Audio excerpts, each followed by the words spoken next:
Ya, Indra Safri resmi dipinang PSSI untuk pelatih tim nasional U19. Piala Presiden akan menjadi turnamen terakhir bersama Bali United dan kandidat pelatih baru pun telah disiapkan untuk tim Serdadu Tridatu. Indra Safri resmi menjadi pelatih timnas U19. Kepindahan dirinya tinggal hitungan waktu.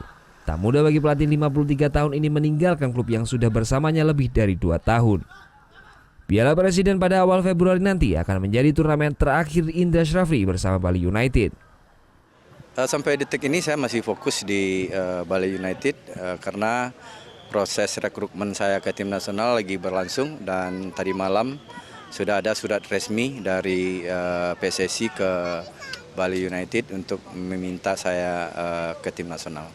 Tapi fokus saya masih di Bali United. Bali United pun sudah menyiapkan 3 kandidat pelatih yang akan diumumkan.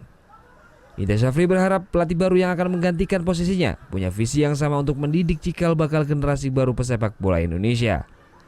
Dirinya menambahkan peralihan tugas dengan pelatih baru Bali United segera terrealisasi, mengingat kompetisi AFF dan AFC sudah di depan mata. Para pemain Bali United mendukung langkah Indra Safri ke timnas U19, Irfan Bahdim salah satunya.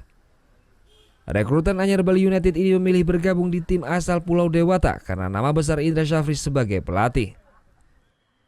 Ya, saya pikir dia pelatih baik dan itu alasan saya kan untuk main di sini. Tapi sekarang dia mau keluar, untuk saya nggak apa-apa, bagus untuk timnas Indonesia U19. Tapi kalau dia pasti di sini, tim pasti baik. Piala Presiden akan dimulai pada 31 Januari mendatang. 20 tim yang dibagi menjadi 5 grup akan unjuk kebolehan di 5 kota yaitu Bandung, Bali, Malang, Madura, dan Sleman. Gita Natalia, Andi Setiawan melaporkan untuk NET.